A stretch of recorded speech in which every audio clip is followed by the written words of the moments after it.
എല്ലാവരും പറയലുണ്ടല്ലോ കേരളത്തിലുള്ള ഫിഷ് വേറെ സ്റ്റേറ്റിലേക്ക് പോകണം. ശരിക്കും കേരളത്തിൽ നല്ല ഫിഷ് എക്സ്പോർട്ട് ചെയ്യുന്നതാണോ അല്ലെങ്കിൽ വേറെ സ്റ്റേറ്റിലേക്ക് പോകുന്നതാണോ? അതിൻ്റെ ഒരു ഇതെന്താ?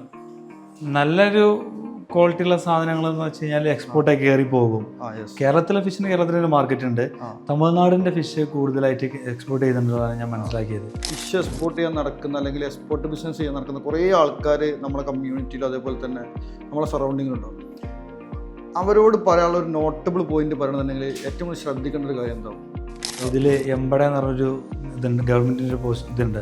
അതിനകത്ത് നമുക്കൊരു 5% വരെ നമ്മൾ ചെയ്യുന്ന ബിസിനസ്സിൻ്റെ ഡ്രോബാക്ക് ആയിട്ട് നമുക്ക് കിട്ടും. അപ്പോൾ ശരിക്കും പറയണത് നമ്മളൊരു ക്വാളിറ്റി പ്രൊഡക്റ്റ് ആണ് കൊടുക്കണമെന്നുണ്ടെങ്കിൽ നമ്മൾ തേടിയിട്ട് അവർ നമുക്ക് കൺസിസ്റ്റന്റ് സാധനം നടത്തുന്നത് കണ്ടു കഴിഞ്ഞാൽ അതിൻ്റെ ആവശ്യക്കാർ നമ്മുടെ ഇതിന് ഇപ്പോൾ ഒരു ഫിഷ് എക്സ്പോർട്ട് ഒരാൾ തുടങ്ങണമെന്നുണ്ടെങ്കിൽ എത്ര രൂപയ്ക്ക് സ്റ്റാർട്ടിംഗ് എക്സ്പെൻസ് വരും ഏകദേശം? അതിപ്പോൾ ഒരു പ്ലാന്റും കാര്യങ്ങളൊക്കെ ചെയ്തിട്ടാണ് ചെയ്യണമെന്നുണ്ടെങ്കിൽ വലിയൊരു എമൗണ്ട് വരും. നമുക്ക് ആ കറക്റ്റ് ബോട്ടുകൾ ഹാർബറിൽ നിന്നാണ് നമ്മൾ കളക്ട് ചെയ്യുക. മാർക്കറ്റിൽ നമ്മൾ കളക്ട് ചെയ്യുന്നില്ല.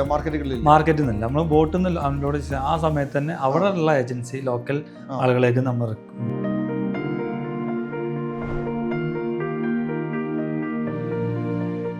ഇന്ന് നമ്മൾ ഒരുപാട് ആശയങ്ങളും നടപ്പിലാക്കിയിട്ടുള്ള ഇന്ത്യയിൽ നിന്നും എക്സ്പോർട്ട് ബിസിനസ്സൊക്കെ ചെയ്തിട്ട് അതിൽ വളരെ ഫ്ലറിഷ് ആയിട്ടുള്ള ബിസിനസ് ചെയ്തിട്ടുള്ള ഒരാളാണ് നമ്മളിന്ന് പരിചയപ്പെടുത്താൻ പോകുന്നത്, മിസ്റ്റർ ജമാനുദ്ദീൻ. ഹായ്.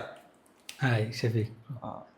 എന്താ നിങ്ങൾ ചെയ്യുന്നത് ശരിക്ക്? നിങ്ങൾ എക്സ്പോർട്ട് ബിസിനസ്സൊക്കെ ഉണ്ടെന്ന് എനിക്കറിയാം, പക്ഷേ ശരിക്കും നിങ്ങൾ ജേണി എവിടെ നിന്ന് സ്റ്റാർട്ട് ചെയ്ത്? എന്തായിരുന്നു നിങ്ങളെ ഒരു പഠനമൊക്കെ എവിടെ ഇരുന്ന് ഞാൻ നോർമലായിട്ട് ഹയർ സെക്കൻഡറി സ്റ്റഡി കഴിഞ്ഞതിൻ്റെ ശേഷം എൻ്റെ ബ്രദർ ഒരു ഫിഷ് എക്സ്പോർട്ടിങ് പരിപാടി സ്റ്റാർട്ട് ചെയ്ത്.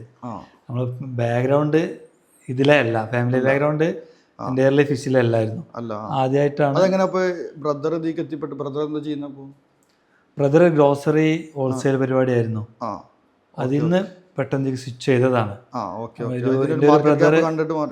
ബ്രദർ GCCയിൽ ഈ പരിപാടി ചെയ്തിട്ടുണ്ടായിരുന്നു. അപ്പോൾ അവർക്ക് അവിടെ ഇമ്പോർട്ട് ചെയ്യുന്നുണ്ട് വേറെ ടീമിൻ്റെ ഒക്കെ. അപ്പോൾ അതിൻ്റെ റിക്വയർമെന്റ് ഫുൾഫിൽ ചെയ്യാൻ വേണ്ടിയിട്ട് അതായത് അൺഎക്സ്പെക്റ്റഡ് ആയിട്ട് ഇതിലേക്ക് എത്തിയതാണ്. അപ്പോൾ എത്ര വർഷം ഈ പരിപാടി ചെയ്ത്? 12 വർഷം ഫിഷ് എക്സ്പോർട്ട് ചെയ്തിട്ടുണ്ട്. അപ്പോൾ എവിടെ നിന്നായിരുന്നു നിങ്ങൾ കൂടുതൽ സോഴ്സ് ചെയ്തിരുന്നത് ആ സമയത്ത്? തമിഴ്നാട്, തൂത്തുക്കുടി, കന്യാകുമാരി ആ ഏരിയയിൽ നിന്ന്. ഇപ്പോൾ എല്ലാവരും പറയലുണ്ടല്ലോ കേരളത്തിലുള്ള ഫിഷ് വേറെ സ്റ്റേറ്റിലേക്ക് പോകണം. ശരിക്കും കേരളത്തിൽ നല്ല ഫിഷ് എക്സ്പോർട്ട് ചെയ്യുന്നതാണോ അല്ലെങ്കിൽ വേറെ സ്റ്റേറ്റിലേക്ക് പോകുന്നതാണോ? അതിൻ്റെ ഒരു ഇതെന്താ? നല്ലൊരു ക്വാളിറ്റി ഉള്ള സാധനങ്ങൾ എന്ന് വെച്ച് കഴിഞ്ഞാൽ എക്സ്പോർട്ടായി കയറി പോകും. കേരളത്തിലെ ഫിഷിന് കേരളത്തിലൊരു മാർക്കറ്റ് ഉണ്ട്. തമിഴ്നാടിൻ്റെ ഫിഷ് കൂടുതലായിട്ട് എക്സ്പോർട്ട് ചെയ്യുന്നുണ്ടെന്നാണ് ഞാൻ മനസ്സിലാക്കിയത്. കൂടുതൽ എക്സ്പോർട്ടേഴ്സ് ആ ഭാഗത്താണ്. കൂടുതൽ എക്സ്പോർട്ട് ചെയ്ത് പോകുന്നത് അത് ഓരോ റീജിയൻ അനുസരിച്ചാണ്. നമ്മള് GCC, എൻ്റെ വീട്ടില് ഞാൻ, ഫാദർ, ഉമ്മ, ബ്രദേഴ്സ്, സിസ്റ്റേഴ്സ്. എന്താ ഈ ഇതിന്റെ മുന്നേ എന്തായിരുന്നു വേറെ പരിപാടി? അപ്പോൾ ഫാദർ ബേക്കറി ബിസിനസ് ആയിരുന്നു. കോളേജ് ശരിക്കും ഇപ്പോൾ ഹയർ സെക്കൻഡറി കഴിഞ്ഞിട്ട് എന്തായിരുന്നു പരിപാടി? അപ്പോൾ ഹയർ സെക്കൻഡറി കഴിഞ്ഞ ഉടൻ തന്നെ ഞാൻ ഈ ഫിഷ് എക്സ്പോർട്ടിൽ എത്തിയിട്ടുണ്ട്. പിന്നെ കണ്ടിന്യൂസ് പഠനം അതിൻ്റെ അപ്പുറത്തേക്ക് പിന്നെ പോയി. പിന്നെ അതിന് ശേഷം ബിസിനസ്സിൽ വന്നതിന് ശേഷമാണ് നമുക്ക് ആവശ്യമുള്ള പല മേഖലകളും നമ്മൾ പഠിക്കാൻ തുടങ്ങിയത്. പല ബിസിനസ് ക്ലാസ്സിലും പോകണമെന്ന് എനിക്ക് തോന്നുന്നുണ്ട്. അതിനുശേഷം നമ്മൾ മാർക്കറ്റിംഗ്, സെയിൽസ്, പല ഭാഗങ്ങളും നമുക്ക് ആവശ്യമുള്ളതൊക്കെ പിന്നീട് പഠിച്ചെടുത്തു. ഈ ഫിഷ് എക്സ്പോർട്ട് നിങ്ങൾ ചെയ്യുന്ന സമയത്ത് നിങ്ങൾ, കാരണം ഇത് ചോദിക്കാൻ കാരണം ഫിഷ് എക്സ്പോർട്ട് ചെയ്യാൻ നടക്കുന്ന അല്ലെങ്കിൽ എക്സ്പോർട്ട് ബിസിനസ് ചെയ്യാൻ നടക്കുന്ന കുറേ ആൾക്കാർ നമ്മുടെ കമ്മ്യൂണിറ്റിയിലും അതേപോലെ തന്നെ നമ്മളെ സറൗണ്ടിങ്ങിലുണ്ടാവും. അവരോട് പറയാനുള്ള ഒരു നോട്ടബിൾ പോയിന്റ് പറയണമെന്നുണ്ടെങ്കിൽ ഏറ്റവും കൂടുതൽ ശ്രദ്ധിക്കേണ്ട ഒരു കാര്യം എന്താവും? ഫിഷ് എക്സ്പോർട്ട് ഇപ്പം ബയ്യേഴ്സാണ് അതിൽ മെയിനായിട്ടുള്ളൊരു പോയിന്റ്. ട്രസ്റ്റ് ആയിട്ടുള്ള ബയ്യേഴ്സ് ആയിരിക്കണം ഒന്ന്. കാരണം മറ്റു രാജ്യത്തേക്ക് നമ്മൾ ഡീല് ചെയ്യണത്. അതുകൊണ്ട് തന്നെ അവിടെ നിന്നുള്ള പേയ്മെൻറ്റും കാര്യങ്ങളൊക്കെ അത് അത്രയും കറക്റ്റായിട്ടാണ് പോകേണ്ടത്. അതല്ലാന്നുണ്ടെങ്കിൽ അത് വലിയ ബുദ്ധിമുട്ടാണ് നമുക്ക്. നമ്മളെ ഗവൺമെൻറ്റിൻ്റെ കയ്യിൽ പൗതി. എത്ര ഒരു മാസം ഏകദേശം ഒരു എത്ര രൂപയുടെ ബിസിനസ് ചെയ്തിട്ടുണ്ടോ? ഒരു ആവറേജ് പറയണമെന്നുണ്ടെങ്കിൽ ജസ്റ്റ് ഒരു ഐഡിയ കിട്ടാനാണ്. അതിപ്പോൾ നമുക്കൊരു ഷിപ്മെൻറ്റിന് ചിലപ്പോൾ ഒരു 15-20 ലക്ഷത്തിൻ്റെ ആയിരിക്കും. അങ്ങനത്തെ ഒരു ആഴ്ചയിൽ 3 വെച്ച് കൂട്ടാന്നുണ്ടെങ്കിൽ ഏകദേശം ഒരു CR 2 CR മേലെ. ഗവൺമെന്റ് എന്തെങ്കിലും സബ്സിഡി നമുക്ക് പൈസ കൊണ്ട് റിട്ടേൺ തരാം അങ്ങനെ എന്തെങ്കിലുമൊക്കെ ഉണ്ടോ? ഇതിൽ എംബഡ എന്ന് പറഞ്ഞൊരു ഇതുണ്ട്, ഗവൺമെൻറ്റിൻ്റെ ഇതുണ്ട്. അതിനകത്ത് നമുക്കൊരു 5% വരെ നമ്മൾ ചെയ്യുന്ന ബിസിനസ്സിൻ്റെ ഡ്രോബാക്ക് ആയിട്ട് നമുക്ക് കിട്ടും. ഇപ്പോൾ ഈ പറഞ്ഞല്ലോ, ഇപ്പോൾ എക്സ്പോർട്ടിലേക്ക് നിങ്ങൾ വന്നു, അങ്ങനെ ഗവൺമെൻറ് സപ്പോർട്ട് എടുത്തു. അപ്പോൾ ഈ നിങ്ങൾ നേരിട്ട് കടപ്പുറത്ത് പോയിട്ടാണ് സോഴ്സ് ചെയ്യുന്നത് അല്ലെങ്കിൽ അവിടെ നിങ്ങൾക്ക് വേണ്ടിയിട്ട് കുറേ ടീംസിനെ ഉണ്ടാക്കിയിട്ട് എങ്ങനെ അത് ഓപ്പറേറ്റ് ചെയ്തിരുന്നതിൻ്റെ ഒരു സിസ്റ്റം? നമുക്ക് ആവശ്യമുള്ള കടപ്പുറത്തൊക്കെ ആളുകളുണ്ടാവും. അവരുടെ ടൈപ്പാണ്. അവർ നമ്മൾ ഫോൺ കോളിൽ ആദ്യം നമ്മൾ അറിയിക്കും ഇന്നൊരു മീൻ വരുന്നുണ്ട്, നമ്മളെ റിക്വയർമെന്റ് അവരെ രാവിലെ ഇടും. അപ്പൊ അതിനനുസരിച്ച് സാധനം അവിടെ വന്നു കഴിഞ്ഞാൽ അവർ അറിയിക്കും. അപ്പൊ എത്ര സമയത്തെ പ്രോസസ്സാണ് ഒരു ഇപ്പൊ ഒരു ഓർഡർ വന്നു നമുക്ക്, അതല്ലെങ്കിൽ ഇന്ന റിക്വയർമെന്റ് ഉണ്ട്, ആ റിക്വയർമെന്റ് ഫുൾഫിൽ ചെയ്യാൻ വേണ്ടി നിങ്ങൾ എത്ര സമയം എടുത്തിന്? അത് നമുക്ക് എല്ലാ കടക്കരയിലും രാവിലെ തൊട്ട് ആ ഒരു കടക്കര തീരുന്ന വരെ ഇതുണ്ട്. അന്നൊക്കെ സ്റ്റോക്ക് നമുക്ക് അറിയാൻ പറ്റും. അത് ആ റിക്വയർമെന്റിന് ഈക്വൽ ആയി കഴിഞ്ഞാൽ അന്ന് തന്നെ ഷിപ്മെന്റ് കയറിപ്പോ. അപ്പൊ ഇതിന് അങ്ങനെ പ്രത്യേകിച്ച് ഒരു സമയമൊന്നുമില്ല. ശരിയില്ല. അപ്പോൾ എന്തായിട്ടാണ് കൂടുതൽ ഇവിടുന്ന് കയറ്റിയേക്കുന്നത്? GCC കാണുന്നുണ്ടെങ്കിൽ ഗ്രൂപ്പർ, ഹമ്മൂർ, ശരി. എന്താ മീന്? അത് ഹമ്മൂർ എന്ന് പറയുന്നത് സൗദിയിലൊക്കെ ആ ഒരു ടൈപ്പ്. ഹമ്മൂർ കേരളത്തിൽ ഹമ്മൂർ തന്നെയല്ലേ പറയുന്നത്? അത് കുറച്ച് വലിയ സൈസാണ്. വലിയ സൈസ് ആവും. പല ഗ്രേഡും ഉണ്ട്. ഗ്രേഡ് ബേസ് ചെയ്തിട്ട് അതൊക്കെ പോകുന്നത്. ആ ഗ്രേഡ് ബേസ് ആണല്ലേ. ശരിക്കും നമുക്ക് വരുന്നതിനൊക്കെ എല്ലാം കിലോമീറ്റർ റേറ്റ് എന്ന് പറഞ്ഞിട്ടാണ് തരിക.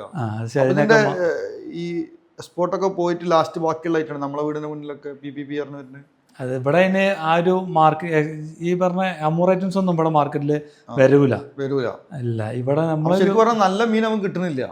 അങ്ങനെയാണോ? അതിന്റെ ഉപഭോക്താക്കൾ ഇവിടെ ഇല്ലാത്തോണ്ടായിരിക്കാം, എന്താ അറിയില്ല. ഇപ്പൊ ഒരു മീൻ നമ്മൾ ടേസ്റ്റ് ചെയ്താലല്ലേ എങ്ങനെ നല്ല അടിപൊളി. ഇപ്പൊ ഞങ്ങളെ സ്റ്റോറിൽ അവിടെ ബാംഗ്ലൂർ വന്ന സമയത്ത് ഒരു മീൻ ടേസ്റ്റ് ചെയ്ത് ഞാൻ പറഞ്ഞു, ഒരു മീൻക്ക് ഭയങ്കര ഇഷ്ടപ്പെട്ടു, ഈ മീൻ ഇതുവരെ ഞാൻ കഴിച്ചിട്ടില്ല പറഞ്ഞു. അപ്പോൾ പറഞ്ഞു ഇത് നമ്മൾ എക്സ്പോർട്ടിന് പോകുന്ന അതേ ക്വാളിറ്റി മീൻ ഇവിടെ കൊടുക്കുന്ന സാധനം ആയതുകൊണ്ടാണ് കേരളത്തിൽ ഇത് കിട്ടാത്തതാണ്. അത് നിങ്ങളെ കസ്റ്റമറോട് അതായിരുന്നു. അപ്പോൾ അങ്ങനെ കൊടുക്കുന്ന സമയത്ത് ഈ സംഭവം ഇത് കേരളത്തിലുള്ള നിലവിൽ ചെയ്യുന്ന എല്ലാം മത്തിയായാലും മാത്രം വിറ്റാൽ മതി, അല്ലെങ്കിൽ കുറച്ച് അങ്ങനത്തെ കുറച്ച് ഐറ്റം മാത്രം വിറ്റാൽ മതി എന്നുള്ള ചിന്തയിൽ ലാഭം നോക്കിയിട്ടാണ് അവരങ്ങനെ ചെയ്യുന്നത്. എന്താണ് അതിന്റെ വാങ്ങുന്ന ആൾക്കാർക്ക് ഈ ക്വാളിറ്റി മതി എന്നുള്ള ഇത് മതി? രണ്ട് സൈഡ് ഉണ്ട്. ഒന്ന് വാങ്ങുന്ന ആൾക്കാർ ഇത്രയും വെറൈറ്റി ടെസ്റ്റ് ചെയ്യാൻ അവരും തയ്യാറല്ല, പുതിയ പ്രൊഡക്റ്റ് ഇൻട്രൊഡ്യൂസ് ചെയ്യാൻ നമ്മളെപ്പോലെ എല്ലാം പരീക്ഷിക്കാൻ. പിന്നെ പുറത്തൊക്കെ പോയി എക്സ്പീരിയൻസ് ഉള്ള ആളുകളാണെങ്കിൽ ഇങ്ങനത്തെ സാധനം കണ്ടു കഴിഞ്ഞാൽ പെട്ടെന്ന് വാങ്ങും. അവരിത് ഓൾറെഡി പരിചയമുള്ള സാധനമായിരുന്നു. അപ്പോൾ ഈ ഫിഷ് ഇപ്പോൾ നമ്മൾ ഇത് ചെയ്യുന്നില്ല, അപ്പോൾ എങ്ങനെ കുക്ക് ചെയ്താണ് ഈ ഫിഷ് നല്ല ടേസ്റ്റ് ഉണ്ടാവുക? അതിൻ്റെ ഒരു നിങ്ങളൊരു ഇത് പറയുകയാണെന്നുണ്ടെങ്കിൽ, എനിക്ക് ഒരു മാരിനേറ്റ് കുക്ക് ചെയ്തിട്ട് സാധനം തന്നു, പക്ഷേ അതല്ലാത്ത ഇപ്പോൾ നമ്മൾ ഗ്രില്ല് ചെയ്യാണോ അല്ലെങ്കിൽ വേറെ എന്തെങ്കിലും ആണോ? എന്താണ് അതിൻ്റെ ഒരു? അത് ഓരോന്നിനും ഓരോ ട്രഡീഷണൽ വ്യത്യാസങ്ങളുണ്ട്. ഇപ്പോൾ നമ്മളെ ആളുകൾ കൂടുതൽ സ്പൈസി പുളിയൊക്കെ ഉള്ള ടേസ്റ്റ് വേണം. പക്ഷേ നോർത്ത് ഇന്ത്യൻ GCCയിലൊക്കെ പോയി കഴിഞ്ഞാൽ ലൈറ്റ് മസാലയിൽ കുക്ക് ചെയ്തിട്ട് ഫിഷിൻ്റെ ഫ്ലേവർ കൂടുതൽ ആണ്. അത് ഓരോരുത്തരും ഒരു കമ്മ്യൂണിറ്റിൻ്റെ. തിരിച്ച് നമുക്ക് വീണ്ടും എക്സ്പോർട്ടിലേക്ക് വരാം. കാരണം നിങ്ങൾ കുറച്ചും കൂടി കൂടുതൽ പഠിച്ചിട്ടുള്ള എക്സ്പീരിയൻസ് ചെയ്തിട്ടുള്ളതും അതാണല്ലോ. ഒരാൾക്ക് ഇപ്പോൾ ഒരു എക്സ്പോർട്ട് ബിസിനസ് തുടങ്ങുന്നത് അയാൾ ആദ്യം എന്താ ചെയ്യേണ്ടത്? അയാൾ ആദ്യം ഫിഷ് എന്നല്ല, കോമൺ ആയിട്ടുള്ളാണെങ്കിൽ അതും പറയാം. നിങ്ങൾക്ക് അറിയുന്ന ഫിഷിലായിരിക്കും. അപ്പോൾ ഫിഷ് ബേസ് ചെയ്തിട്ട് പറഞ്ഞു. എംബഡന്റെ ഒരു ഓഫീസ് ഉണ്ടാവും കൊച്ചിയിൽ. അവിടെ പോയിട്ട് ബേസിക്കലി എവിടെ വരുന്നത്? കൊച്ചി ടൗൺ കോർപ്പറേഷന്റെ ഭാഗത്തായിട്ടാണ് വരുന്നത്. എംബഡന്റെ ഗൂഗിൾ ചെയ്താൽ കിട്ടും. അവിടെ പോയി എൻക്വയറി ചെയ്ത് കഴിഞ്ഞാൽ ബേസിക് സ്റ്റെപ്പുകളൊക്കെ അവർ പറഞ്ഞു തരും. പിന്നെ നിങ്ങൾ ബയേഴ്സിന് ഉണ്ടാക്കുക എന്നുള്ളതാണ് ഒന്നാമത്തെ കാര്യം. ബയേഴ്സിന് ഉണ്ടാക്കുക എന്താ ചെയ്യേണ്ടത്? ബയേഴ്സിന് നിങ്ങൾ നെറ്റ്വർക്ക് ഉണ്ടായിരുന്നു, ബാക്കി ഉള്ളവർക്ക് ബയേഴ്സിന് ഉണ്ടാക്കാനുള്ള ഏറ്റവും നല്ല എന്താ? അതായത് ജസ്റ്റ് ലിങ്ക്ഡിനിൽ മെസ്സേജ് അയക്കാണോ അല്ലെങ്കിൽ ഇന്ത്യ മാർട്ട് തരികയാണോ? അതല്ല എന്നുണ്ടെങ്കിൽ എന്താണ് അതിൻ്റെ ഒരു ഐഡിയ? നമുക്ക് പിന്നെ നമ്മൾ ബ്രദറിനാണ് ഫസ്റ്റ് വിട്ടു തുടങ്ങിയത്. അപ്പോൾ അവിടെ നിന്നുള്ള പിന്നെ അവർ ഗൂഗിൾ സെർച്ച് ചെയ്യും ഈ സാധനം എവിടെ വരുന്നത്, ഈ പാർട്ടി. അതിന് വേണ്ടിയിട്ട് എന്താ വെബ്സൈറ്റ് എന്തെങ്കിലും ചെയ്തിരുന്നു? അല്ല നമ്മൾ ആ സമയത്ത് അത് ചെയ്തിട്ടില്ല. ഇല്ല. പിന്നെ അങ്ങനെ തിരിച്ചെങ്കോരോ നീന്നപ്പോ അത് ഈ കമ്പനിയുടെ പേരൊക്കെ ചെയ്തിട്ട് റെഫറൻസിലൂടെ വരും. ബോക്സിലൊക്കെ പോകണൊക്കെ നോക്കിയിട്ട് തിരിച്ചെങ്കുവരെ. ശരിക്കും പറയുന്നത് നമ്മളൊരു ക്വാളിറ്റി പ്രൊഡക്റ്റ് ആണ് കൊടുക്കണെന്നുണ്ടെങ്കിൽ നമ്മൾ തേടിയിട്ട് അവർ നമുക്ക് കൺസിസ്റ്റൻസി സാധനം അവിടെ കണ്ടു കഴിഞ്ഞാല് അതിന്റെ ആവശ്യക്കാർ നമ്മുടെ ഈ കൺസിസ്റ്റൻസി എന്നുള്ളത് ഉദ്ദേശിക്കണം എങ്ങനെയാണ്? ഇപ്പൊ എത്ര സമയം പീരീഡിനുള്ളിൽ ഇത് കളക്ട് ചെയ്ത് ഒരു റിക്വയർമെന്റ് എടുത്തിട്ട് ആ സാധനം എത്തിക്കുക? അവർക്കൊരു മാർക്കറ്റ് ഡിമാൻഡുള്ള ദിവസങ്ങളുണ്ടാവും, വ്യാഴാഴ്ച അങ്ങനത്തെ ദിവസങ്ങളൊക്കെ നമ്മളത് കണ്ടിന്യൂസ് ആയിട്ട് അവർക്ക് മുടങ്ങാതെ നമ്മളെ ബയേഴ്സിന് എത്തുന്നുണ്ടെങ്കിൽ ആവശ്യക്കാർ നമ്മുടെ അടുത്തേക്കും തേടി. ഇതിന് ഇപ്പൊ ഒരു ഫിഷ് എക്സ്പോർട്ട് ഒരാൾ തുടങ്ങണമെന്നുണ്ടെങ്കിൽ എത്ര രൂപയൊക്കെ സ്റ്റാർട്ടിംഗിൽ എക്സ്പെൻസ് വേണ്ടിവരും ഏകദേശം? അതിപ്പോൾ ഒരു പ്ലാന്റും കാര്യങ്ങളൊക്കെ ചെയ്തിട്ടാണ് ചെയ്യണമെന്നുണ്ടെങ്കിൽ വലിയൊരു എമൗണ്ട് വരും. നമ്മൾ ആദ്യം ഇനീഷ്യലി ചെയ്തത് എന്താ വെച്ച് കഴിഞ്ഞാൽ ലൈസൻസ് മാത്രം എടുത്തിട്ട് ഇതെല്ലാ സംവിധാനമുള്ള തമിഴ്നാട്ടിലുള്ള കമ്പനികളായിട്ട് നമ്മൾ ഇൻറ്റിഗ്രേറ്റ് ചെയ്ത് ടൈപ്പ് ഇട്ട്, അപ്പോൾ നമുക്ക് ഏറ്റവും മിനിമം കോസ്റ്റിൽ ഈ സാധനങ്ങൾ എത്തിക്കാൻ പറ്റി. അതായത് ഈ ക്വാളിറ്റി മെയിൻറ്റെയിൻ ചെയ്യാൻ വേണ്ടി ഇത് ഫ്രോസൺ ചെയ്യുന്നതാണ് ചെയ്യുമ്പോൾ ഇതിന്റെ നമ്മൾ ചിൽഡാ ചെയ്യുന്നത്. ഐസിൽ തെർമോക്കോൾ ബോക്സിൽ കീപ്പ് ചെയ്ത് കുറച്ചും കൂടി ഇങ്ങനത്തെ സിമ്പിൾ സാധനം പറയണത് വെച്ചാൽ എല്ലാവർക്കും പെട്ടെന്ന് മനസ്സിലാവുന്ന സാധനം അതായിരിക്കും. അതാണ് ഞാൻ ആ ഒരു സാധനം ചോദിച്ചത്. അപ്പോൾ ഇങ്ങനെ വെച്ച് കഴിഞ്ഞാൽ എത്ര ദിവസം ഇത് ബോക്സിലിരിക്കും? അത് ഫിഷിനനുസരിച്ചാണ്. ചെറിയ ടൈപ്പ് ഫിഷൊക്കെ ആണെന്നുണ്ടെങ്കിൽ കുറഞ്ഞ ദിവസം നിൽക്കുള്ളൂ. ഫിഷിൻ്റെ ടെമ്പറും അനുസരിച്ച് അതിൻ്റെ സൈസും ഗ്രേഡും അനുസരിച്ചാണ് അതിൻ്റെ ക്വാളിറ്റി, അതിൻ്റെ ഷെൽഫ് ലൈഫ് നിൽക്കുന്നത്. പിന്നെ അതിനെ മെയിൻറ്റെയിൻ ചെയ്യണത് എത്ര നന്നായിട്ടാണ് അതിനെ നമ്മൾ ട്രീറ്റ് ചെയ്യണത്, അതുപോലെയാണ് ഉദ്ദേശിച്ചത്. അതിന് ഐസ് പക്കായിട്ട് ഐസ് ചെയ്ത് പാക്ക് ചെയ്യുന്നത്. അല്ലാതെ ഇതിൽ വേറെ അമോണിയം ചേർക്കുക അങ്ങനത്തെ പരിപാടിയൊന്നുമില്ല. ഞാൻ എൻ്റെ ജീവിത എക്സ്പീരിയൻസിൽ ഇതുവരെ അങ്ങനത്തെ ഒരു സാധനം ഉപയോഗിച്ചിട്ടില്ല, അത് ഉപയോഗിച്ച സാധനം നമ്മൾ കണ്ടിട്ടുമില്ല. ഇല്ല. ഓക്കെ. അപ്പോൾ ഒന്നാമത് നിങ്ങൾ നല്ല ക്വാളിറ്റി പ്രൊഡക്റ്റ് അയക്കുന്ന വേറെ രാജ്യത്തേക്ക് അമോണിയ അയച്ചാൽ എത്രത്തോളം ഭവിഷ്യത്തിൽ നിങ്ങൾക്ക് അറിയണോണ്ടും അതോടുകൂടി അപ്പോൾ ഈ ഇങ്ങനെ ഫിഷ് പാക്ക് ചെയ്തു ഇങ്ങനെ അയക്കുന്നു. അപ്പോൾ എങ്ങനെയാണ് ഇത് ഫ്ലൈറ്റ് ആണോ അല്ലെങ്കിൽ എങ്ങനെയാണ് ഇത് പോകുന്നത്? അപ്പോൾ ചിൽഡ് ആയതുകൊണ്ട് ഫുള്ള് ഫ്ലൈറ്റിലാണ് പോകുന്നത്. ഫ്ലൈറ്റിലാണ്. അപ്പോൾ GCC പോകണമെങ്കിൽ ഒരു 5 മണിക്കൂർ ട്രാവലിംഗ് ടൈം പ്ലസ് വെറുതെ അവിടുത്തെ ക്ലിയറൻസ് ടൈമിങ്. എത്ര ഉണ്ടാവും ഏകദേശം? അത് ഏകദേശം ഒരു 4-8 മണിക്കൂറിൻ്റെ ഉള്ളിൽ ഒരു ഹാഫ് ഡേ ഉണ്ട്. ഇവിടുന്ന് മാർക്കറ്റിലെത്തും. അത് GCC കാണുന്നുണ്ടെങ്കിൽ വെരി ഫാസ്റ്റ് എത്തും. പിന്നെ ഏത് രാജ്യത്തേക്ക് അവിടുന്ന് കൂടുതൽ? യൂറോപ്പൊക്കെ പോയിട്ടുണ്ട്. യൂറോപ്പൊക്കെ ആ ടൈമിംഗ് അത് തന്നെ ടൈമിംഗ് വരാം. അതിന്റെ ട്രാവലിംഗ് ടൈം ഒന്നുകൂടി എക്സ്പാൻഡ് ആവും. അത് ഫ്ലൈറ്റ് ടൈം കൂടുന്നത്. ഇത് കാർഗോ ഫ്ലൈറ്റ് ആണ് കൊണ്ടുപോകുക, അതല്ല എന്നുണ്ടെങ്കിൽ സാധാ പാസഞ്ചർ ഫ്ലൈറ്റ് തന്നെ കാർഗോ സെറ്റപ്പിൽ. പാസഞ്ചർ ഫ്ലൈറ്റ് തന്നെ ഏകദേശം ഒരു 40 ഫീറ്റിന്റെ ഒക്കെ കണ്ടെയ്നർ ഉൾക്കൊള്ളാൻ പറ്റിയ സൈസ് ഫ്ലൈറ്റുകളുണ്ട്. അതായത് കാർഗോ സെറ്റ്. അപ്പോൾ അങ്ങനെ പോയി ഇപ്പോൾ നിങ്ങൾക്ക് ഒരു ആദ്യം ഒരു റിക്വയർമെന്റ് അയച്ചു, എന്നിട്ടുണ്ടെങ്കിൽ ആ റിക്വയർമെന്റിന് വേണ്ട സാധനങ്ങൾ കടപ്പുറത്ത് എവിടെ ഉള്ള വെച്ചാൽ സോഴ്സ് ചെയ്തു. ആ സോഴ്സ് ചെയ്ത് നമ്മൾ പ്രോസസ്സ് ചെയ്തു, ഇത് പാക്ക് ചെയ്തു. ഈ പാക്ക് ചെയ്തിട്ട് എന്ത് ചെയ്തു? ഇത് തിരിച്ചങ്ങോട്ട് അയച്ചു കൊടുത്തു. അപ്പോൾ അയച്ചു കൊടുത്തു. പിന്നെ എപ്പോഴാണ് നമുക്ക് പൈസ കിട്ടുന്നതിൻ്റെ പൈസ? അത് എല്ലാവർക്കും ഉള്ള സംശയിക്കാറ് ഏത് സമയത്ത് ഞാനിത്, കാരണം ഇതിലൊരു ഇൻവെസ്റ്റ്മെന്റ് ഉണ്ടാവില്ല, അവരെ കയ്യിൽ നിന്നുള്ളൊരു പണം അങ്ങോട്ട് പോയി. കാരണം പിന്നെ സാധാരണ ഒരു ബിൽഡിംഗ് ഉണ്ടാക്കുകയാണെങ്കിൽ നമുക്ക് എന്തുണ്ട്, അല്ലെങ്കിൽ ഒരു മെഷീനറി വാങ്ങുകയാണെങ്കിൽ എൻ്റെ മെഷീൻ എൻ്റെ അടുത്തുണ്ട്, എൻ്റെ 2 ലക്ഷം. ഇത് എങ്ങനെയാണ് ഈ പൈസ തിരിച്ചു നമുക്ക് കിട്ടുക? പിന്നെ അത് പാർട്ടിക്കാരുടെ ഡിമാൻഡ് അനുസരിച്ച് ചിലവർ അവർക്ക് അത്ര ഡിമാൻഡുള്ള സമയമാണെന്നുണ്ടെങ്കിൽ അഡ്വാൻസ് ആയിട്ട് പേയ്മെന്റ് തരും. ചിലർ നമ്മൾ അയച്ചു കൊടുത്തിട്ട് സാധനം കിട്ടിയതിന് ശേഷം പേയ്മെന്റ് ചെയ്യും. അവർ സപ്ലൈ ചെയ്ത് കളക്ട് ചെയ്തിട്ട്. അതൊക്കെ അവർ ഓരോ ബയ്യേഴ്സിന്റെ ക്വാളിറ്റി അനുസരിച്ച്. അപ്പോൾ നിങ്ങൾ എങ്ങനത്തെ ബയ്യേഴ്സിനെ ഡീൽ ചെയ്യുന്നത്? നമുക്ക് രണ്ടും ഉണ്ടായിരുന്നു. അഡ്വാൻസ് തരുന്ന ബയ്യേഴ്സും ഉണ്ട്, പോയിട്ട് പേയ്മെന്റ് തരുന്നവരും ഉണ്ട്. നിങ്ങളെ പൈസ നഷ്ടപ്പെട്ടിട്ടുണ്ടോ? അതുണ്ട്. അത് തീർച്ചയായും ചിലവർ നമ്മൾ വലിയ ഇംപ്രസ് ചെയ്ത് നമ്മൾ സാധനം അയക്കും. അപ്പോൾ അയച്ചതിന് ശേഷം പിന്നെ കിട്ടാത്തതും അതൊക്കെ ഇതിൽ ഓരോ എക്സ്പെരിമെന്റുകളാണ്. ഏകദേശം എത്ര പെർസെന്റേജ് പോയിട്ടുണ്ടാവും? അതൊക്കെ നമ്മൾ ആ ഒരു ടൈമിങ്ങിന് പോയത് നമുക്ക് മേക്ക് ചെയ്തെടുക്കാൻ ബിസിനസിന്റെ ഭാഗമായിട്ടുള്ള ഒരു അതൊക്കെ നമ്മൾ എക്സ്പെരിമെന്റ് ചെയ്യാം. അപ്പൊ ഇങ്ങനെ ഈ പാക്ക് ചെയ്ത് വിടുന്നു, ഇത് വിടുന്നു. പിന്നെ അപ്പോൾ ഈ കളക്ട് ചെയ്യുന്ന സാധനം എന്തുകൊണ്ട് കേരളത്തിൽ ഇതിനൊരു പ്രോസസ് യൂണിറ്റ് ഇല്ലാത്തത്? കൊച്ചിയിലൊക്കെ കുറേ യൂണിറ്റ് ഉണ്ട്. ഞാൻ അങ്ങനെ മറ്റേ നമ്മൾ കുമ്പളങ്ങിയിൽ ഒരു യൂണിറ്റിൻ്റെ വീഡിയോ ഉണ്ടായിരുന്നു. മറ്റേ ഷൈൻ ഇങ്ങനെ തൊപ്പിയൊക്കെ ഇട്ട് ഇങ്ങനെ കൊട്ടുന്ന അങ്ങനത്തെ ഒരു സാധനം കണ്ടിരുന്നു. അപ്പോൾ കൊച്ചിയിൽ സംഭവം ഇത് പ്രോൺസ് മാത്രം, ആ പ്രോൺസ് ആണെന്നുണ്ടെങ്കിൽ കണ്ടിരുന്നു. കൊച്ചിയിൽ ഒരുപാട് യൂണിറ്റ്, ഫ്രോസന്റെ ഒരുപാട് യൂണിറ്റുകളുണ്ട്. ഫ്രോസൺ ആണ് കൂടുതൽ കൊച്ചിയിൽ. ശരിക്കും ഫ്രഷിലാണ് നിങ്ങൾ ചെയ്യുന്നത്? ഫ്രഷിൽ ചെയ്യണ കൂടുതൽ പേരും തമിഴ്നാട് ഭാഗത്താണ് നമ്മൾ കണ്ടിട്ടുള്ളത്. മറ്റു ഭാഗത്തും ഉണ്ട്. പക്ഷെ കേരളത്തില് കൊച്ചിയിൽ കൂടുതൽ ഫ്രോസൺ കമ്പനീസ് ഉണ്ട്. അതെവിടെക്കാ കൂടുതൽ പോകുന്നത്? അത് യൂറോപ്പും മിഡിൽ ഈസ്റ്റും പല സ്ഥലത്ത് പോകുന്നുണ്ട്. അതിന് പ്രോൺസ് ആണ്. അപ്പൊ ഈ പ്രോൺസ് ക്ലീൻ ചെയ്തിട്ടുള്ളതും. അപ്പൊ ഈ കേരള മാർക്കറ്റിൽ നിന്നുള്ള മീന് എവിടെ പോയിട്ടാണ് പിന്നെ തിരിച്ച് ഇങ്ങോട്ട് പോരുന്നത്? എങ്ങനെയാണ് അതിൻ്റെ ഒരു ഇത് വരുന്നത്? അതായത് ഇപ്പോൾ കേരളത്തിലൊരു മീൻ പിടിച്ചു. ഇപ്പോൾ ഉദാഹരണം പറയണമെന്നുണ്ടെങ്കിൽ ഇപ്പോൾ നിങ്ങളെ അടുത്തുള്ള പൊന്നാനി മാർക്കറ്റിൽ ഒരു മീൻ വന്നു. അത് അവിടുന്ന് ഒരു സെൻട്രൽ, ഇപ്പോൾ തിരൂർ മാർക്കറ്റൊക്കെ വലിയ മാർക്കറ്റ്. തിരൂർ ശരിക്കും ഒരു കടപ്പുറം അല്ലെങ്കിൽ വലിയൊരു മാർക്കറ്റാണ്, മീനിൻ്റെ മാർക്കറ്റാണ്. പിന്നെ ഇപ്പോൾ വിശാഖപട്ടണം പറയാം. അപ്പോൾ അവിടെ പോയിട്ട് അവിടെ നിന്നാണ് അങ്ങ് കിട്ടുക. അല്ലാന്നുണ്ടെങ്കിൽ ഈ കടപ്പുറത്ത് നേരെ ഈ ബോട്ട് വന്ന് നിൽക്കുന്ന സമയത്ത് നിങ്ങൾ കളക്ട് ചെയ്യുക? എങ്ങനെയാണ് ഇതിന്റെ? നമുക്ക് കറക്റ്റ് ബോട്ടുകൾ ഹാർബറിൽ നിന്നാണ് നമ്മൾ കളക്ട് ചെയ്യുക. മാർക്കറ്റിൽ നമ്മൾ കളക്ട് ചെയ്യുന്നില്ല. മാർക്കറ്റിൽ നിന്നില്ല, നമ്മൾ ബോട്ടിൽ നിന്ന് അൺലോഡ് ആ സമയത്ത് തന്നെ അവിടെ ഉള്ള ഏജൻസി ലോക്കൽ ആളുകളേക്ക് നമ്മൾ. അപ്പൊ ഇവരെങ്ങനെ വാട്സ്ആപ്പ് ഗ്രൂപ്പിലാണ് ഈ സാധനം അയച്ചത്? എന്താണ്? അവർക്കൊക്കെ വാട്സ്ആപ്പ് ഗ്രൂപ്പ് ഉണ്ട് ബയേഴ്സിന്. അപ്പോൾ അവർക്ക് കറക്റ്റ് ലിസ്റ്റ് വിടും.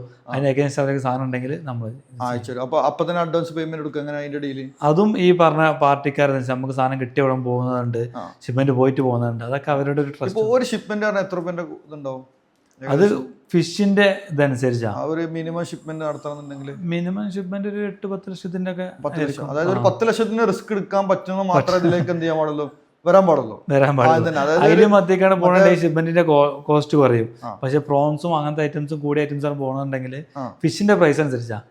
100 രൂപയുടെ ഫിഷും ഉണ്ട്, 1000 രൂപയുടെ ഫിഷും ഉണ്ട്. ഈ പോണ ഫിഷിന് എന്തെങ്കിലും ഡാമേജ് സംഭവിച്ചെന്തുണ്ടോ? ഇപ്പൊ ഫ്ലൈറ്റിൽ കയറ്റുന്ന സമയത്തോ അങ്ങനെ എന്തെങ്കിലുമൊക്കെ ഡാമേജ് ഉണ്ടായാലും? അങ്ങനത്തെ ബോക്സ് ഡാമേജ് ഒക്കെ ഉണ്ടെങ്കിൽ അപ്പം തന്നെ ഓഫ് ലോഡ് ആവും. എയർപോർട്ടിൽ നിന്ന് ആ സാധനം എയർവേസ് കട്ട് ചെയ്ത് അവിടെ തിരിച്ച് നമ്മൾ കയറ്റി എയർപോർട്ടിൽ തന്നെ തരും. അവിടെ നിന്നുള്ള പ്രശ്നങ്ങളാണെന്നുണ്ടെങ്കിൽ അവിടെ നിന്ന് പെട്ടി ലീക്കേജ് കാര്യങ്ങൾ കേറ്റുന്ന സമയത്ത് എല്ലാം പറ്റി കഴിഞ്ഞാൽ നമുക്ക് സോർട്ട് ചെയ്യാൻ അതൊക്കെ വരും. സ്വാഭാവിക യാത്രയിലൊക്കെ ചിലപ്പോൾ ഇല്ലല്ല, അതൊക്കെ പിന്നെ അവിടെ നിന്ന് മാനേജ് ചിലപ്പോൾ നമ്മൾ റിട്ടേൺ കൊടുത്തിട്ട് റീപാക്ക് ചെയ്തിട്ടൊക്കെ പോകേണ്ടി വരും. ഫ്ലൈറ്റ് കമ്പനിയുടെ പോളിസീസ് അനുസരിച്ചിട്ടുണ്ടാവും. അപ്പോൾ ഈ പോളിസി ഇതിന്റെ ഈ കാർഗോ ഷിപ്മെന്റ് രജിസ്ട്രേഷൻ ഒക്കെ എങ്ങനെ ചെയ്യപ്പോ? അതിനൊക്കെ അതിന്റെ ഏജൻസികളുണ്ട്. ഈ കാർഗോ സെക്ഷൻ ഹാൻഡിൽ ചെയ്യണേ അത് മാത്രം ചെയ്യുന്ന ഏജൻസികളുണ്ട്. അവരാണ് ആ ബുക്കിംഗ് എടുക്കലും കാര്യങ്ങളും ഇതൊക്കെ. ശരിക്കും പറയുകയാണെന്നുണ്ടെങ്കിൽ നമുക്കിത് ഇങ്ങനെ ഒരു ആശയുണ്ട്, ഒരു ബയ്യറെ കിട്ടിയിട്ടുണ്ടെന്നുണ്ട്, ഇതെല്ലാം ചെയ്തിട്ട് എക്സ്പീരിയൻസ്ഡ് ആയിട്ടുള്ള നല്ല ഏജൻസികൾ എന്തുണ്ട് നമുക്ക് സപ്പോർട്ട് ചെയ്യാൻ വേണ്ടിയിട്ടുണ്ട്. അവരെ പിടിച്ചാൽ മതി. നമ്മൾ സ്വന്തം ബുദ്ധി പഠിക്കാൻ പോയിട്ട് സമയം കളഞ്ഞിട്ട് പൈസ കളയാതിരിക്കാൻ ഏറ്റവും ബെറ്റർ. അപ്പോൾ നിങ്ങൾ ഏറ്റവും കൂടുതൽ കാർഗോ ഹാൻഡിൽ ചെയ്ത് ഏത് ഫ്ലൈറ്റിലായിരുന്നു? നമ്മള് എല്ലാ ഫ്ലൈറ്റും ചെയ്തിട്ടുണ്ട്. ഇൻഡിഗോ അത് ഓരോ ഇതനുസരിച്ചില്ല സമയമുണ്ട്. കാർഗോ മാനേജ് ചെയ്യുന്ന കമ്പനിയുടെ പറയാം ഇന്ന ഫ്ലൈറ്റിന്റെ സമയത്ത് അവൈലബിൾ ആണ്, സ്ലോട്ട് ഉണ്ട്, അങ്ങനെയാണ് പറയാ. ബുക്കിംഗ് അവരെടുത്ത് തരും. അപ്പൊ നമ്മൾ ആദ്യം പറയാം നമുക്ക് പ്രിഫർ ടൈമിംഗ് ഉണ്ടാവില്ല. അപ്പൊ മാർക്കറ്റിൽ എത്ര ടൈമിംഗ് ആക്കാം, അപ്പൊ അതിനനുസരിച്ചുള്ള ഫ്ലൈറ്റ് നമ്മൾ പറയാം. അപ്പൊ അതിൽ ഫുൾ ആണെന്നുണ്ടെങ്കിൽ അതിന്റെ അടുത്ത ഫ്ലൈറ്റ്. പിന്നെ ചാർജ് വ്യത്യാസം ഉണ്ടാവും. ഇപ്പോൾ എമിറേറ്റ്സിനൊക്കെ ഒരു ചാർജ് ആണെങ്കിൽ ഇന്ത്യൻ ഫ്ലൈറ്റിനെ കുറച്ചും കൂടി ചാർജ് കുറവായിരിക്കും. അങ്ങനെ ഒരു സംഭവം ഉണ്ടല്ലോ. അപ്പോൾ അതിനനുസരിച്ച് നമ്മൾ ഷിപ്മെന്റ് കൂടി പ്ലാൻ ചെയ്തിട്ട് അവിടെ പ്രോസസ് ചെയ്ത് എത്തിക്കുകയാണെന്നുണ്ടെങ്കിൽ ഒന്നും കൂടി എന്തായിരിക്കും. പിന്നെ അതിന്റെ ബുക്കിംഗ് ചിലപ്പോൾ പെട്ടെന്ന് തീരും. അങ്ങനെയൊക്കെ ഉണ്ട്. പിന്നെ ചിലവര് ഒന്നും കൂടി ഇൻട്രസ്റ്റ് ഉള്ളവർക്ക് എമിറേറ്റ്സ് പോലത്തെ ഫ്ലൈറ്റിനെ ചൂസ് ചെയ്യണമല്ലുണ്ട്. അങ്ങനെ ഉണ്ട്. അപ്പോൾ അത് ശരിക്ക് നമ്മളൊരു ബ്രാൻഡ് നന്നാക്കാൻ വേണ്ടിയിട്ട് അതൊന്നുകൂടി ആക്യുറസി ഒക്കെ ഉണ്ടാവും. കുറച്ചും കൂടി കോണ്ടാക്ട്സും അപ്ഡേറ്റ്സും അത് സാധനം ഇവിടെ എത്തി എന്തെത്തി അത് ഒന്നുകൂടി ഇതാണ് കുറച്ചും കൂടി സ്റ്റാൻഡേർഡൈസ് ആവും. കാരണം ടേക്ക് ഓഫ് ആവുന്നുള്ളത് ഉറപ്പാ. അതായത് ഇന്ന സമയത്ത് നമ്മൾ വിട്ടിട്ടുണ്ട്, അവിടെ സാധനം ഇറക്കിയിട്ട് കസ്റ്റമർക്ക് സാധനം കിട്ടുന്നില്ല. അപ്പൊ GCCയിൽ ഏത് കൺട്രിക്ക് നിങ്ങൾ കൂടുതൽ ചെയ്തിരുന്നത്? Saudi, Dubai. Saudi, Dubai. അതില് നമ്പർ 1 പറയണെങ്കിൽ ആരാ? സൗദിയിൽ നമുക്ക് ഹ്യൂജ് ബിസിനസ് ചെയ്തിട്ടുണ്ടായിരുന്നു. സൗദിയിലാണ് നിങ്ങൾ ഏത് ഐറ്റം കൂടുതൽ പോയി? അത് ഗ്രൂപ്പർ ഐറ്റംസ്, ഗ്രൂപ്പർ അമോർ ഐറ്റംസ്. അത് കട്ട് ചെയ്തിട്ടാണ് പോവുക അല്ലെങ്കിൽ ഇതിന്റെ ഫുൾ ഓൾ ആയിട്ട് പോയിട്ട് അവിടെ പോയി കട്ട് ചെയ്യും? അവരുടെ ആണ് അതിന്റെ പ്രോസസ്സുകൾ നടക്കുന്നത്. ഇവിടുന്ന് നമ്മൾ സാധാ പോലെ തന്നെ ഫുൾ അതേപോലെ ഫിഷ് ഐസ് ഇട്ടിട്ട് നേരെ ബോക്സിൽ ഇട്ടിട്ട് എന്ത് ചെയ്യും സാധനം ഇവിടെ നിന്ന് പല പ്രൊസീജിയർ. അപ്പൊ അവിടെ എത്ര ഏകദേശം അവർ കീപ്പ് ചെയ്യുന്നുണ്ടാവും? അത് അവര് സെയിം ഡേ തന്നെ മാർക്കറ്റിൽ പോകും. പിന്നെ പല യൂണിറ്റുകൾ പോകും, റീറ്റെയിൽ സ്റ്റോറുകളിൽ പോകുന്നുണ്ടാവും, കമ്പനികൾക്ക് സപ്ലൈ ചെയ്യുന്നുണ്ടാവും. അത് അവരുടെ അതായത് ഇപ്പോൾ ഇതൊരു ചെയിൻ നെറ്റ്വർക്ക് ഉള്ളപ്പോൾ ഉദാഹരണം ഇപ്പോൾ ഇവിടെ പറയുകയാണെന്നുണ്ടെങ്കിൽ ഇപ്പോൾ റിലയൻസിന് ഒരു ചെയിൻ നെറ്റ്വർക്കാണ് ഇവിടെ, സ്മാർട്ട് സ്റ്റോർ എന്ന് പറഞ്ഞാൽ അവരുടെ സ്റ്റോർ. അപ്പോൾ അവർ ചെയ്യുന്ന പോലെ അവരെ ഒരു നെറ്റ്വർക്ക് ചെയിനിലേക്കാണ് നിങ്ങൾ കൊടുത്തിരുന്നത്, അല്ലെങ്കിൽ ഇതിന് വേണ്ടിയിട്ട് അവിടെ സെപ്പറേറ്റ് സപ്ലൈ ചെയ്യുന്ന ഒരു ടീംസ് ഉണ്ട്? എങ്ങനെയാണത്? അവരെ സപ്ലൈ ചെയ്യുന്ന ടീമുകളാണ് അവരൊക്കെ. അവർക്ക് സപ്ലൈ ചെയ്യാനുള്ള അവർ റീറ്റെയിൽ സംവിധാനങ്ങളൊക്കെ അവർക്ക് CNF പോലുള്ള ഒരു ടീം അങ്ങനെയൊക്കെ പറയാം. അല്ലെങ്കിൽ ഒരു സൂപ്പർ സ്റ്റോക്കിസ്റ്റ് എന്നൊക്കെ ഉള്ള സാധനത്തിൽ അവർ റിക്വയർമെന്റ് ഇങ്ങനെ അയച്ചു കൊടുക്കും. അവർക്ക് എന്ത് ചെയ്യും, അപ്പോൾ നമ്മൾ സാധനം അയച്ചു കൊടുക്കും. അപ്പോൾ നിങ്ങളിങ്ങനെ ചെയ്യുന്ന സമയത്ത് ഫേസ് ചെയ്ത കുറേ ഇഷ്യൂസ് ഉണ്ടാവും സ്വാഭാവികമായിട്ട്. അതിൽ ഏറ്റവും ഫേസ് ചെയ്ത ഒരു വലിയ 2-3 ഇഷ്യൂ പറയുകയാണെങ്കിൽ എന്തായിരിക്കും? കാരണം ഇനി വരുന്നവരും അത് ഫേസ് ചെയ്യാൻ ചാൻസ് ഉള്ളതാണ്. ഇതിൻ്റെ ഒരു പകുതി കൺട്രോള് നമ്മളെ ഗവൺമെന്റ് നമ്മളെ കയ്യിലുണ്ടാവും. പകുതി കൺട്രോൾ ഇത് സെന്റ് അയക്കണ ബയ്യേഴ്സിന്റെ രാജ്യത്തിന്റെ കൺട്രോൾ. അതായത് ഇപ്പൊ നമ്മൾ ഇന്ത്യയിൽ നിന്ന് സൗദിക്ക് അയക്കുകയാണെങ്കിൽ സൗദിന്റെ കൺട്രോളാണ് പകുതി എടുക്കുന്നത്. പകുതി അത് അങ്ങനെ പറയാൻ കാരണം എന്താ? അത് അവിടുത്തെ ഡോക്യുമെന്റിൽ എന്തെങ്കിലും ഇഷ്യൂസ് വന്നു കഴിഞ്ഞാൽ എന്താവും, ഈ സാധനം അവിടെ ഡിസ്പോസ് ചെയ്യും. അപ്പോൾ നമുക്ക് ഇവിടെ നിന്നിട്ട് ഇന്ത്യയിൽ പ്രത്യേകിച്ച് ഒന്നും ചെയ്യാൻ കഴിയൂല. അതായത് ഇവിടെ നമ്മൾ അങ്ങോട്ട് അയച്ചു കഴിഞ്ഞു, പിന്നെന്തായി അവിടെ ക്വാളിറ്റി ചെക്കിങ് എന്തെങ്കിലും ക്വാളിറ്റിന്റെ മാത്രമാവില്ല, ഡോക്യുമെന്റിൽ എന്തിലെങ്കിലും മൈക്രോ വരുന്ന പ്രശ്നത്തിൽ എന്ത് ചെയ്യപ്പെടും, ചിലപ്പോൾ അത് ഡിസ്പോസ് ചെയ്യപ്പെടും. അപ്പൊ പകുതി ഭാഗം നമുക്ക് കിട്ടും. അതായത് ഇപ്പൊ ഇവിടുന്ന് നമ്മൾ അയക്കുന്ന സമയത്ത് ഇവിടെ ഒരു ക്വാളിറ്റി ചെക്കിങ് ഉണ്ടാവില്ല, എന്തായാലും നമ്മൾ ചെയ്യുന്ന ചെക്കിങ് ഉണ്ടാവും. അത് കഴിഞ്ഞിട്ട് അവിടെ എയർപോർട്ടിൽ ഇറങ്ങുന്ന സമയത്ത് അവിടെ ചെക്കിങ് ഉണ്ടാവും, ക്വാളിറ്റി ചെക്കിംഗ് ഉണ്ട്, QC എന്തെങ്കിലും ഉണ്ടോ പ്രത്യേകിച്ച്? അവിടെ QC ഉണ്ട്, ഇതിന് സർട്ടിഫിക്കറ്റും കാര്യങ്ങളൊക്കെ ഉണ്ട്. ക്വാളിറ്റി ചെക്ക് ചെയ്തതിന്റെ സർട്ടിഫിക്കറ്റ് ഓരോ ഷിപ്മെന്റും ചെക്ക് ചെയ്യും. ഓരോ ഷിപ്മെന്റിനും ക്വാളിറ്റി ചെക്ക് ചെയ്തതിന് സർട്ടിഫിക്കറ്റ് കാര്യങ്ങൾ ഇതൊക്കെ ഉണ്ടെങ്കിലേ കയറുള്ളൂ. പിന്നെ ചില സമയത്ത് ചില പ്രൊഡക്റ്റുകൾ അവിടെ ബാൻ ചെയ്യും, ഇന്ത്യന്റെ നിശ്ചിത പ്രൊഡക്റ്റുകൾ. അത് നമ്മൾ ആ സമയത്ത് അറിഞ്ഞിട്ടില്ല എന്നുണ്ടെങ്കിൽ ആ ഷിപ്മെന്റ് മൊത്തം, അതായത് നമ്മൾ ഇവിടുന്ന് സ്റ്റാർട്ട് ചെയ്ത് അവിടെ എത്തുന്ന സമയത്തേക്കാണ് ചിലപ്പോൾ ബാൻ വന്നിട്ടുണ്ടാവുക. അങ്ങനെ പ്രശ്നം ഉണ്ടായിട്ടുണ്ട്.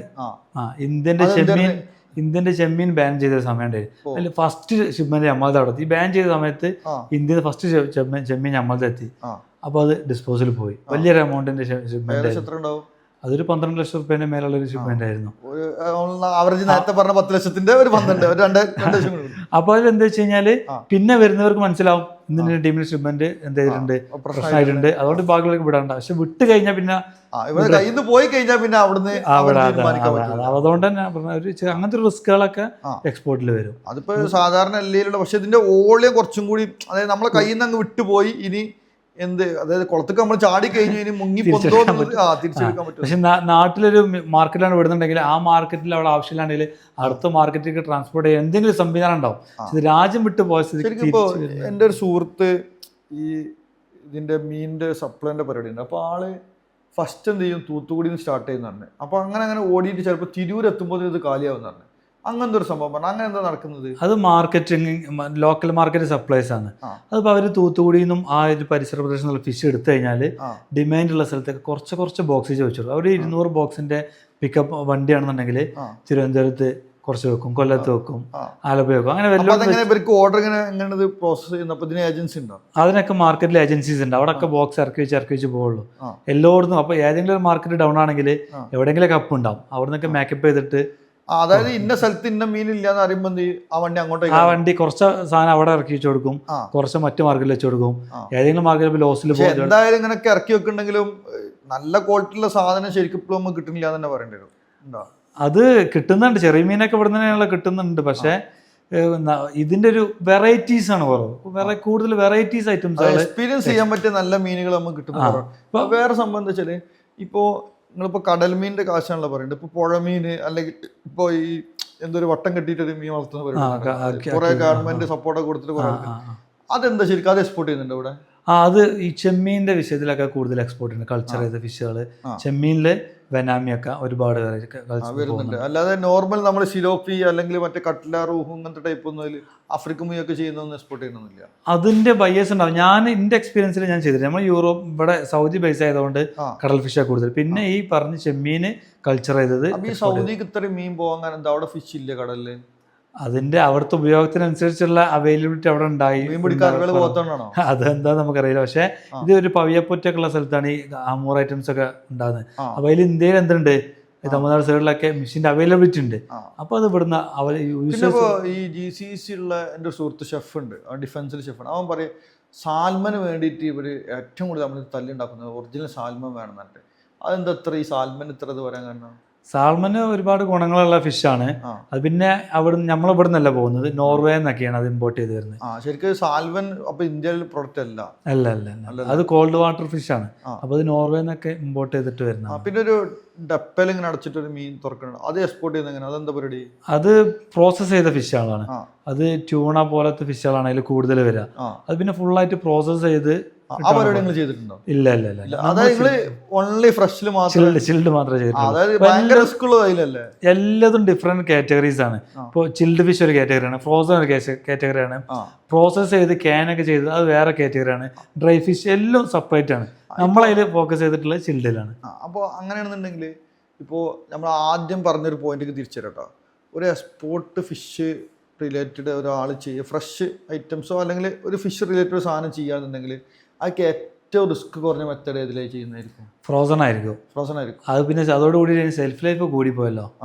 അപ്പോൾ പിന്നെ ഒരു 1 ഇയർ. അതിന് ലൈസൻസിങ് അങ്ങനെ ലൈസൻസ് ഡിഫറൻസ് ആണ്. പിന്നെ ഒന്നുകൂടി ലൈസൻസ് ഒക്കെ ഈസിയാണ്, പക്ഷേ അതിന് മെയിൻറ്റെയിൻ ചെയ്യാൻ കോസ്റ്റ് കൂടും. ഈ റെഫ്രിജറേറ്റർ കാര്യങ്ങൾ, കോൾഡ് സ്റ്റോറേജ്, പിന്നെ നല്ല ഡീപ്പ് കൂളിങ്ങിന് കേരള സ്റ്റാർട്ടപ്പ് മിഷന് കോൾഡ് സ്റ്റോറേജിന് മാത്രമായിട്ട് സപ്ലൈ ചെയിൻ സപ്ലൈറിന് ഒരു ആക്സിഡന്റ് പ്രോഗ്രാം നടത്തിയിരുന്നു, GCC ബേസ് ചെയ്തിട്ട്. അത് ഇങ്ങനത്തെ പ്രൊഡക്റ്റ് അങ്ങനത്തെ ഇന്റഗ്രേറ്റ് ചെയ്ത് പോകുകയാണെന്നുണ്ടെങ്കിൽ ഒന്നുകൂടി കോസ്റ്റ് എഫക്റ്റീവ്. അതെന്താ വെച്ചാൽ അവരെ നിലവിലുള്ള സിസ്റ്റം, വലിയൊരു കമ്പനിന്റെ ഒരു വലിയ ഹോൾഡിംഗ് കമ്പനി നടത്തുന്ന കോൾഡ് ചെയിനിൽ എന്ത് ചെയ്യണം, നമ്മൾ സ്റ്റാർട്ടപ്പ് സപ്പോർട്ട് ചെയ്യുമ്പോൾ നമുക്ക് ഭയങ്കര സുഖമായിരിക്കും. മറ്റേ നമ്മൾ സംവിധാനം ചെയ്യാൻ പോകുമ്പോൾ വലിയൊരു ഇൻവെസ്റ്റ്മെന്റ് ഒക്കെ പോവാം. അപ്പോൾ തുടങ്ങുന്നവരാണെന്നുണ്ടെങ്കിൽ ഇങ്ങനെയുള്ള ഫിഷറീസിന്റെ യൂണിവേഴ്സിറ്റിയോ അല്ലെങ്കിൽ ഫിഷറീസ് ഡെവലപ്മെന്റോ അല്ലെങ്കിൽ ഇപ്പൊ നേരത്തെ എന്തോ സെന്ററിന്റെ പേര് എംബേർഡിന്റെ അങ്ങനത്തെ എന്തെങ്കിലുമൊക്കെ കണ്ടുപിടിച്ചിട്ട് അവിടെ പോയിട്ട് എന്ത് ചെയ്ത് അവലപ്പിച്ചിട്ട് ആദ്യത്തെ സാധനമൊക്കെ സെറ്റപ്പ് ചെയ്തിട്ട് മിനിമൽ പരിപാടിയിൽ എന്ത് ചെയ്തിട്ട് ബയർ ഇതൊക്കെ ഓക്കെ ഈ ബിസിനസ് നമുക്ക് നടക്കും. ഇതിന്റെ റിസ്ക് ഒക്കെ മനസ്സിലാക്കി കഴിഞ്ഞാൽ പ്രൊഡക്റ്റ് മാർക്കറ്റ് ഫിറ്റ് ആണെന്ന് ഉറപ്പുവരുത്തണം. മാർക്കറ്റ് ഫിറ്റ് ആക്കുമ്പോൾ ഇവർക്ക് ഈ സാധനം കേപ്പബിൾ ചെയ്യാൻ പറ്റും, കപ്പാസിറ്റി ഉണ്ടോ, ഇതിന് റൺ ചെയ്യാൻ പറ്റുമോ നോക്കണം.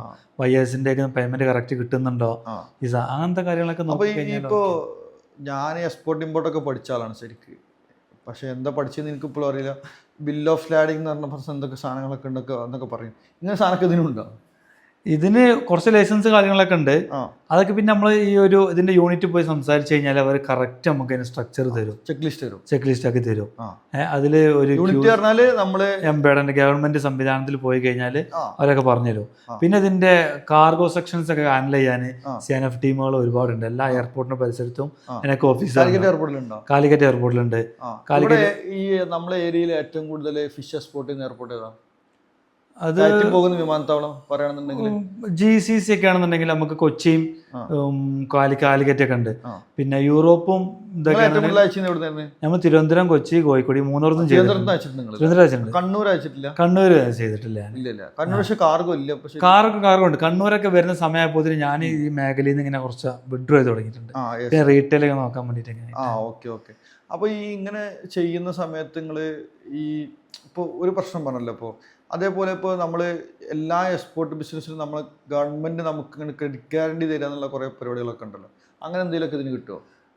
അതുണ്ട്. ഗവൺമെന്റിന്റെ ഭാഗത്ത് നല്ല സപ്പോർട്ടാണ് എക്സ്പോർട്ട് ചെയ്യുന്നതിന്. കാരണം ഡോളറിന്റെ തിരിച്ചു വരുന്നത് ആയതുകൊണ്ട് തന്നെ നല്ല സപ്പോർട്ടീവാണ്.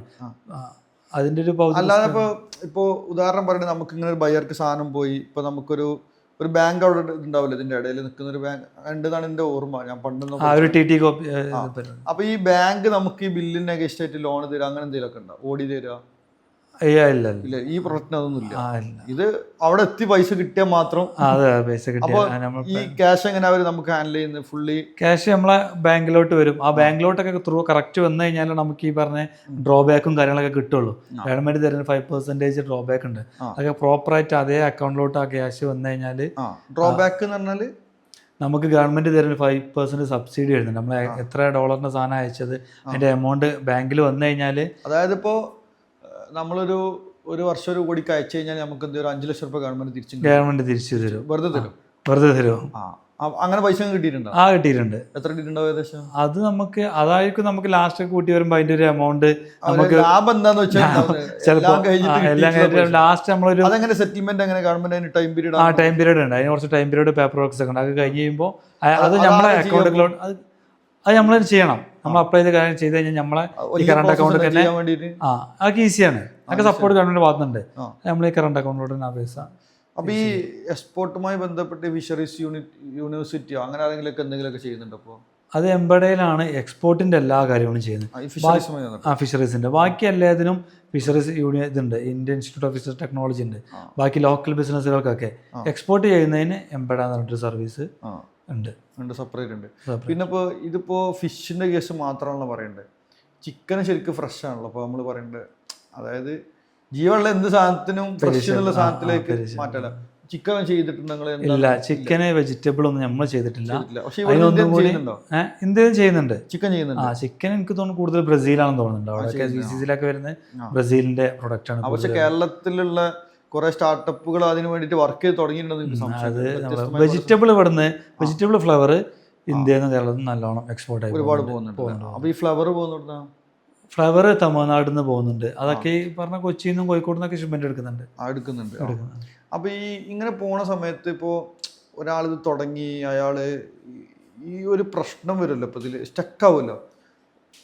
ഈ ഒരു ഷിപ്മെന്റ് അവിടെ പോയി അത് എന്തായി എങ്ങനെ ആയി എന്ന് അറിയാൻ വേണ്ടിയിട്ട് അവിടെ ഗവൺമെന്റ് സിസ്റ്റത്തിൽ സപ്പോർട്ട് ചെയ്യുന്ന ആരെങ്കിലും ഉണ്ടോ നമുക്ക്? അതിന്റെ അവിടെ നമ്മൾ ഈ ഗവൺമെന്റിന്റെ നമ്മളെ പറ്റിക്കപ്പെട്ട ചെയ്താലൊക്കെ അതൊക്കെ പിന്നെ അതൊക്കെ ഇതിന്റെ റിസ്ക് എന്ന് പറഞ്ഞ പാർട്ടിൽ പെട്ടാണ് ബയ്യേഴ്സിന്റെ ഈ പേയ്മെന്റ് വരിക എന്നൊക്കെ ഉള്ളത്. അതായത് നമ്മൾ അയച്ചു കഴിഞ്ഞാൽ പൈസ കിട്ടുന്നവരെ നമുക്ക് റിസ്ക് ആണ്. അതായത് എന്തില്ല, അല്ലാതെ ഗവൺമെന്റ് അതിന് വേണ്ടി അതൊന്നും നമ്മൾ എക്സ്പെക്ട് ചെയ്യരുത്. ഓക്കെ. യൂറോപ്പ് അയക്കുമ്പോൾ നിങ്ങൾ ഫേസ് ചെയ്യുന്ന ഇഷ്യൂ എന്തായിരുന്നു കൂടുതൽ? യൂറോപ്പിക്ക് നമുക്ക് കുറച്ചും കൂടി ലീഗൽ ഇഷ്യൂസ് ലീഗലി അത് ഒന്നും കൂടി അപ്രൂവ് ചെയ്ത കമ്പനീസ് യൂറോ അപ്രൂവ്ഡ് കമ്പനീസ് ഉണ്ട്. ആ ലൈസൻസിലുള്ളവർക്ക് മാത്രമാണ് യൂറോപ്പിക്ക് അയക്കാൻ പറ്റുള്ളൂ. അപ്പൊ അവരുടെ അഡ്രസ്സിൽ അവരുടെ ടൈപ്പിലാണ്. തമിഴ്നാട് നമ്മളെ കന്യാകുമാരിയുള്ള കമ്പനി നമ്മുടെ ടൈപ്പിട്ട് പോയിരുന്നു. അവർക്കൊക്കെ യൂറോ അപ്രൂവ്ഡ്. യൂറോപ്പിൽ നമ്മൾ പോയത് മിക്സഡ് ആയിട്ടാണ്. അതിപ്പോൾ ലോബ്സ്റ്റർ ഉണ്ടാവും, പ്രോൺസ് ഉണ്ടാവും. പ്രോൺസിന് ഒരുപാട് ഐറ്റംസ് ഉണ്ട്.